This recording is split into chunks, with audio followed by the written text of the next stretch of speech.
Good morning. The crimes are happening across Connecticut. Catalytic converters being cut out of cars, out of buses. They're not happening in the dark and night either. They're happening right in the light of day. Here to talk about what's happening is Chief Neil Dreif of the Cheshire Police Department. He's also a member of the Connecticut Police Chiefs Association. Chief, thank you for being with us. We've heard this over the years. You and I have been doing interviews together for like 20 years. This has been a thing, but it seems to have really exploded recently. Why? I think people are just, it's a crime of opportunity, and people have realized that these catalytic converters that most people probably don't know much about that are on the bottom of their cars are the scrap metal, particularly inside them, is worth a lot of money. We've talked about it in the intro. This was oftentimes a middle of the night thing. Someone would come out, turn the key, and the car would have an issue, and it was because in the middle of the night someone stole the catalytic converter. Now we're starting to see reports. There was a report at the end of March down in Waterford, a Lowe's parking lot in the middle of the afternoon. In Lisbon, there was a report the following weekend, a shopping center in the middle of a Sunday afternoon. Does that concern you that the thieves are getting more brazen about this? Yeah, absolutely. And unfortunately, we had the similar occurrence in Cheshire, where over the course of about an hour, 5 different catalytic converters were cut off right in broad daylight, 2 from school parking lots. So yes, that's absolutely, I think, an escalation. I think what's happened there is people have realized, as they've gotten better and better at it, you can be under a car and cut it off if you're good at it in less than 60 seconds, and you're gone. And then you can maybe make a nice chunk of change, which is what's obviously attractive to these thieves. Sure. One of the precious metals inside a catalytic converter, I believe, is rhodium, which sells for about $16,000 an ounce. 28 grams in an ounce, 1 to 2 grams of rhodium in each catalytic converter. You do the math and it adds up pretty quickly, and that's only one of 3 precious metals that are contained in the catalytic converter. And our next guest is going to bring us a catalytic converter so we can show folks at home what this means. But from a police standpoint, what do you want people to know? I want to talk about the legislature in a second, but just the average Joe who goes to Lowe's or the shopping center or the school parking lot, is there steps people can take to prevent this? Well, I think it's for everybody to be attentive, right? This is not normal behavior. If you pull into a parking lot, anywhere, and you see somebody underneath a car in broad daylight, it's not uncommon to see somebody with their hood up because their battery died or something like that. If you see 2 legs sticking out from under the car, somebody handling a tool, call 911 immediately. I'm going to consider that the strong possibility that it's a crime in progress. As a vehicle owner, if you can park as close to the store as possible, go at busy times where there's a lot of other people, a lot of other foot traffic coming and going, and just, again, be attentive to your surroundings. If you're a vehicle owner at night, if it's possible, and I know it's not for everybody, if you can park your car in a locked garage, that's obviously best. If there's another secure parking area you can get it to, if you can get it close to your residents, maybe get some motion lights. This is a noisy process, right? People are using a Sawzall to cut metal. It makes noise. We've unfortunately heard around the state of incidents where people have said to us, oh, I thought I heard something in the middle of the night, but I didn't think anything of it. They wake up in the morning and their catalytic converter is gone. I know there's been some efforts at the legislature, some underway right now, and part of the idea there is to kill the market, because the only reason these things are valuable is because people can sell them. Do you and do the Police Chiefs Association have a thought on that legislation? Is that the right way to go? Look, public safety in the state of Connecticut is best served when the legislature and law enforcement work together. Any step that the legislature takes to make this harder to sell or easier to track when people do in fact sell them is a step in the right direction as far as we're concerned. I know we have somebody else coming on to speak about it. We're seeing some intelligence information that indicates that maybe these are being, sold at smaller, mom and pop type repair shops, and not necessarily to secondhand dealers or scrap metal dealers in the same way that some, copper piping used to be sold years ago. But again, any step that can harden the target, so to speak, and harden the market for people who are selling these is obviously a step in the right direction, and something that the Police Chiefs Association supports. We did see, just one last quick question. I talked about the brazen daylight hours. The deputy chief up in Plainfield said to the Norwich Bulletin, it's like fishing against a riptide.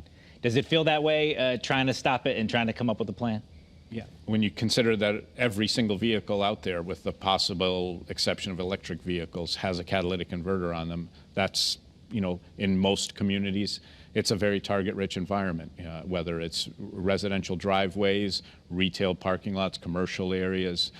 There's a catalytic converter on almost every single car that you see parked there. So it's very difficult for police to just stumble upon a catalytic converter theft in progress in the course of a routine patrol is extremely difficult. Well, like you said, if everybody watches for those legs sticking out under a car for suspicious activity, it might make it easier for your officers. Neil Drive, the chief in Cheshire, thank you for being with us. You bet. Thank you.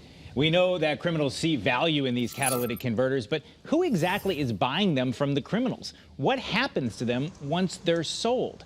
We want to talk a little bit about that, and we're taking a look here at some pictures of exactly what the catalytic converter looks like, where it is on the vehicle. And let's take a look. Our next guest is here now, Joe Genovese. He's the general manager of A-Right Used Auto Parts. Last month, he testified in front of the State Legislative Public Safety and Security Committee about a proposed bill to combat these thefts.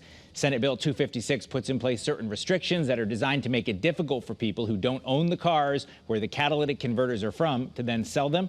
Joe, thanks for being in studio, and you've got a demo. You brought a catalytic converter with you. I did. We were looking at an underneath of a car there in the video. Just explain quickly, where is this on a car, and why is it so easy for a thief to get it quick? This sits at about halfway from the back of the vehicle to the front of the vehicle. It's wedged right up onto the body of the vehicle. You have your downpipe coming in here on this side, and coming out this side would be going out to your muffler system. I wouldn't call it easy to cut off, but the thieves have gotten so good now where they can get it off in less than 60 seconds. When you testified at the legislature, you used the term public crisis about this. That sounds pretty serious. Why do you think that? I think it's a public crisis to whereas these are being stolen on a day-to-day basis to the regular consumers right out from their houses, people at stores. And I don't think anyone understands how much it costs to repair a vehicle when their converter is cut off their vehicle. So I've seen estimates, over $1,000 for sure to make that repair. What is someone, and I know you're in support of tightening the buying process for places like yours. What's someone getting for one of these? This unit right here came off a Honda Accord. I mean, if depending on the rate of the metal in it right now, I would estimate this unit right here is probably worth between $350 and $500. So we heard Chief Drive before say maybe 60 seconds with a Sawzall under the car. If they can find someone that'll buy it from them, a few $100. Yes, yeah. I mean, they're not going to get the same rates that I get because obviously I go to, legal forms, but I mean, they're probably going to get half of what I get. All right, let's just say I got an old Honda Accord in my house. I want to cut the catalytic converter out just to make a couple bucks. I show up at your place. What do you want to know from me before you buy it? I'm turning you away. I'm turning you away. So I don't purchase any catalytic converters off the street. So all the catalytic converters that my facility house came in from vehicles that we purchased from a salvage pool. And what about other places that might do it? There are some strict rules, though. If you're doing it, if you decide to do it, there are some rules they should follow, right? Currently. So the rules, most metals, most precious metals, when you go to a scrap, facility, they're supposed to take a photo of you, your car, your license plate, your ID. They're supposed to mark down your general description, and then they're allowed to purchase one converter off you. Well, that's what's in the legislation. Buy one converter, and then they will mail you a check within 3 days. How it's going on right now, I couldn't tell you. I don't go to any of those facilities. They come to me to purchase mine because I sell in bulk. Now, what would you suggest the legislature needs to do? How are they going to fix this problem? Well, the SB 256, when it first came out, they wanted to have us as recyclers to have to follow all those same rules. And, the Connecticut auto recyclers, fired back saying, listen, we're not the ones that are buying these. So how about you just make it a prohibition for auto recyclers to purchase them? Because they wanted us to, fill out paperwork and send it into the state twice a month, and it's paperwork that's unnecessary. It's completely unnecessary. So the Connecticut auto recyclers were in complete support of prohibition. Just banning it. Just banning, just auto recyclers. As far as, so on the second part of legislation, they want us to VIN etch the VIN number into each converter, and every car can have up to 4 converters in one car. So if you see this piece right here, how rusty, grimy it is, this is what your typical converter looks like underneath a vehicle that's been driven around Connecticut. It's not in good condition. And to have to vintage on top of this metal is almost impossible. So if that's what they want us to do in the bill right now. How big of a problem do you think out of state? I mean, is that where people are going with these? Do you have a feel for what these thieves are doing? I don't think they're staying in state, and I think that the biggest issue right now is that having a patchwork legislation, state to state, this needs to go federal. It needs to go to a federal level. I have people that come in weekly wanting to purchase my converters. I sell to one guy, I've been selling to the same guy for the last 20 years. I'm not going to change who I sell them to, but they still come around. I see plates coming in from Tennessee, Kentucky, Pennsylvania, New York, New Jersey, and they're all trying to make a quick buck off of, what I have on hand. So I think the problem is that the vast majority of these converters, they're not staying in state. They're leaving the state, and they're going to go to another state maybe that has less laws on the books as far as selling them. All right, well, it certainly is a big problem. It's made a lot of headlines. I think probably a lot of our viewers hadn't seen a catalytic converter with their own eyes until today. Thank you for bringing one in, and thank you for giving your insight on this. No problem. Thank you. Joe Genovese, General Manager of A-Right Used Auto Parts. Thanks for being with us.